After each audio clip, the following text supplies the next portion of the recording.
If something is important enough, but even if the odds are against you, you should still do it. आपको पता है इस time में billionaire space को जाके अच्छे से बाहर आ रहे हैं और डिजिटल मीडिया और फॉरेन मीडिया इसको बहुत अच्छे से हैप्पीली सेलिब्रेट कर रहे हैं। अगर आपको पता है कि एक सामान्य मनुष्य भी स्पेस को जाके आ सकता है, ये एलॉन मस्क कह रहे थे। पर आपको पता है कि जेफ बेजोस और रिचर्ड ब्रांसन को ज़्यादा हेल्प करने वाला कौन है? वो है एलॉन मस्क। तो आपको पता है कि स्पेस में कोई भी इन्वेस्ट नहीं करने के टाइम पर एलॉन मस्क ने उनकी वेल्थ को इन्वेस्ट किया, फेल्यूर रॉकेट मॉडल्स बनाए और उनका स्पेस एक्स दिवाला निकाल दिया बोला। पर फिर बाद में उनकी नॉलेज से एलॉन मस्क ने स्पेस एक्स को एक वर्ल्ड ब्रांड बना दिया दोस्तों। तो अब मैं आ गया हूँ स्पेस इंडस्ट्री में, तो वहाँ देखते हैं एलॉन मस्क ने उनकी होप नहीं निकाली और अब उनकी स्टोर मिलते हैं।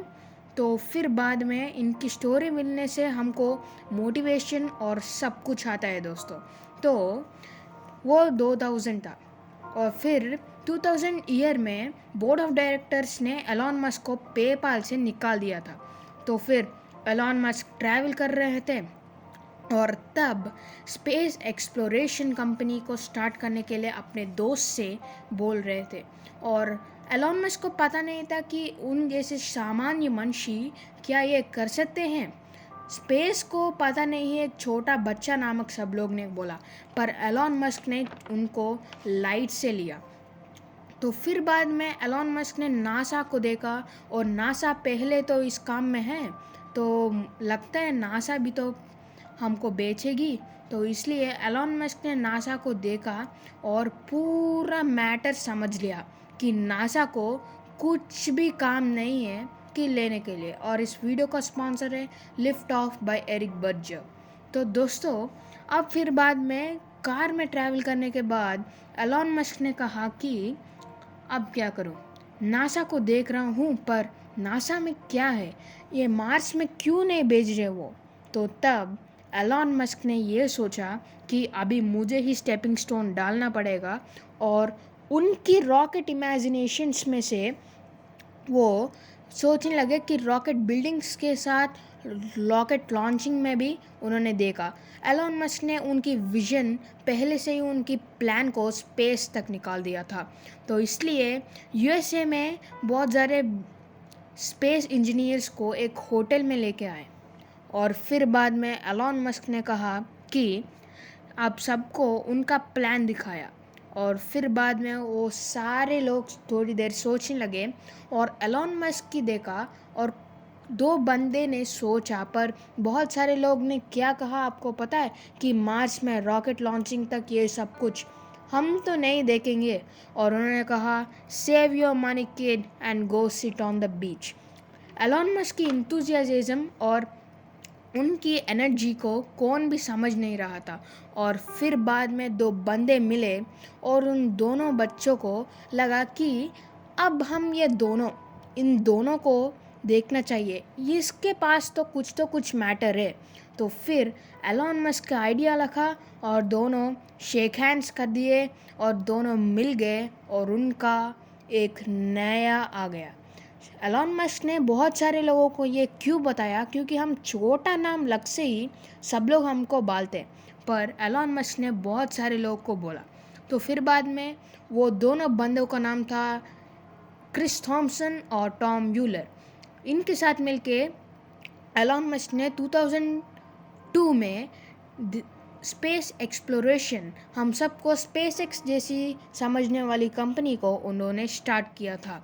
तो यूजुअली नासा सिस्टम बिल्ट और रॉकेट बिल्डिंग में बहुत ज़्यादा स्लो करती है, बहुत ज़्यादा देखने के बाद नहीं कि नासा छोड़ती है, उसकी चेक करके बहुत ज़्यादा बिल्ड करने के बाद नासा देखती थी। अगर रॉकेट क्रैश हुआ तो बहुत ज़्यादा पैसा हो जाता था। तो इसको भी एलॉन मस्क ने देखा, उनकी कंपनी से उन्होंने एम्प्लॉयज़ को छेड़ने नहीं दिया और बोला कि मोटिवेटेड रहो और तुम कर सकते हो। फिर बाद एलॉन मस्क ये रहे कि हम लोगों को फेथ होना चाहिए, नासा फास्टली स्टार्ट हो रहा है तो हमको भी करना, फेल्यूर्स हमारा एक प्रोग्रेस है। पर उसको हमें स्टॉप नहीं करना पड़ेगा। तो इसलिए ऐसा माइंडसेट को एलॉन मस्क ने अपने ऊपर इंजेक्ट कर लिया था। तो इसलिए एलॉन मस्क सारे स्पेस इंडस्ट्रीज में फेथ लाने के लिए लेके आए थे, पर सब लोगों को वो फेथ चला गया था दोस्तों। तो इसलिए अभी मैं आपको बताऊंगा कि एलॉन मस्क की एक फेल्यूर स्पेस स्टोरी भी थी, क्योंकि एक फेल्यूर स्पेस स्टोरी है 1985 में जॉर्ज कूपमैन नामक एक व्यक्ति अमेरिकन रॉकेट कंपनी को स्थापित किए थे। शॉर्ट लो एम रॉक बुलाते थे। वो एक इंटेलिजेंस एनालिस्ट थे, सबसे वो एक्सट्रोवर्ट भी थे। एक फ्रेंडली मैनर से सब लोगों से बात कर लेते थे, पर सेलिब्रिटीज़ और एलॉन मस्क और इन सब से बहुत ज़्यादा गुड कनेक्शंस होती थी। पर रॉकेट पेलोड वो सोचते थे कि उनकी कंपनी इतनी अच्छी नहीं लगती थी, और उन्होंने अपने कंपनी एक स्पेस कोरियर ट्रांसपोर्टिंग कंपनी के लिए देखा था। तो इसलिए एक्चुअली मैं बोल रहा था कि उनके पास स्पेस एक्सप्लोरेशन में कुछ भी नहीं है। तो एमरॉक में काम भी बहुत ज़्यादा स्लो से जाते थे। ये इनकी ड्रीम्स ये है, एमरॉक ड्रीम्स को बता के उनकी कंपनी में फंड्स लेके आने के लिए ही है। तो 2 वीक्स रॉकेट लॉन्च होने के लिए वो बताते थे, पर वो नहीं होता था। तो इसलिए 1989 में वो एक कार एक्सीडेंट में मर गए थे। पर फिर बाद में यूएसए रॉकेट, उनका रॉकेट भी फर्स्ट लॉन्च था, पर वो एक डिजास्ट्रस फेल्यूर हुआ। तो इससे मिलियनियर्स द बिलियनियर्स को एक अच्छा लगा, और यही एलॉन मस्क को भी वो बताते थे, क्योंकि उनको रॉकेट करने के लिए सोचते थे, और सब स्पेस एक्स फेल्यूर्स को एमरॉक फेल्यूर से वो दिखाते थे। तो इसलिए एलॉन मस्क को ये सब कुछ सुनने के बाद उनको बिल्ड किए हुए रॉकेट के लिए स्पेस भी नहीं दिया गया। Lockheed Martin American authority space में कैलिफोर्निया में लगाने के लिए लॉकहीड मार्टिन एक कंपनी आई थी, वहाँ पर वो स्पेस यूनिट लगाना चाहती थी। तो इसलिए फिर बाद में क्या कर दिया गया, एलॉन मस्क चले गए और कहीं तो क्वार्ज आइलैंड में पैसिफिक ओशन के नीचे अमेरिकन अथॉरिटी, आर्मी अथॉरिटी के पास उन्होंने कहा। तो फेल्यूर्स आने लगे। तो इसके बाद क्वार्ज आइलैंड में प्लेपैड करने के बाद आया फाल्कन 1। तो ये पहला रॉकेट था फाल्कन 1, और इसके बाद उसका लॉन्च पैड भी मिल गया था, और फाल्कन 1 को लॉन्च करने के लिए आइलैंड के पास एलॉन मस्क आ चुके थे। तो फिर बाद में काउंटडाउन हो गया, और मिडिल में ही उन्होंने बोला कि नेक्स्ट रॉकेट बिल्डिंग के बारे में क्या सोचे, उसके मटेरियल्स के बारे में सोचने के लिए वो सोचे। सब लोग कंफ्यूज हो गए, ये क्या, ये ऐसे क्यों बोल रहे हैं। और फिर बाद में कुछ तो कुछ हुआ। एलॉन मस्क का ये फ्यूचर आइडिया भी बहुत अच्छा है। ऐसे सोच के फिर बाद में हमें फास्ट से काम करना पड़ेगा। तो इसलिए उन्होंने गेट रेडी होने के बाद कुछ तो काउंटडाउन ख़त्म हो गया, पर कुछ तो कुछ हुआ, फेल हो गया। फिर बाद में जितने ऊपर से गया था उतने नीचे से आ गया। फिर कैसा पैसा पैसा सब कुछ गया है। और फिर बाद में एलॉन मस्क को कुछ समझ आया, इतना इजी तो नहीं है, ये ऐसे फेल्यूर्स के लिए हमें रखना चाहिए। तो इसलिए एलॉन मस्क को बहुत आया द मैड मिलियनियर। तो स्पेसएक्स लॉन्च होने के टाइम तो हमारा बच्चा सिर्फ जूनियर था, ऐसे क्रिस्टलर मार्टिन और क्रिस्टलर एरोस्पेस के बारे में, पर वो लोग रैगिंग करते थे, तुम कुछ नहीं कर सकते यार।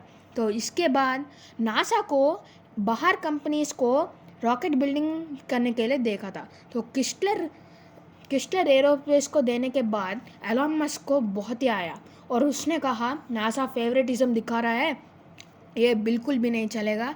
और फिर बाद में क्योंकि हमारा लॉकहीड मार्टिन के पास क्रिस्टलर एरोस्पेस को लगा था डॉक्टर मिलर, मतलब जॉर्ज मिलर, और उन दोनों को देखने के बाद एलॉन मस्क को लगा कि बहुत ही आके उसने बोला कि सब लोग को 2006 में एलॉन मस्क ने बोला कि मेन स्टाफ को एक मीटिंग अटेंड करने को।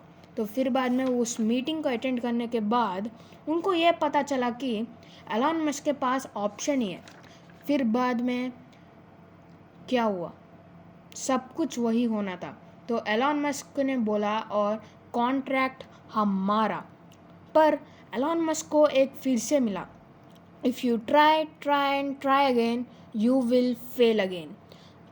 2008 में एलन मस्क को नासा कॉन्ट्रैक्ट आया भी पर फाल्कन 1 3 बार का दांत में दे दांत आता गया।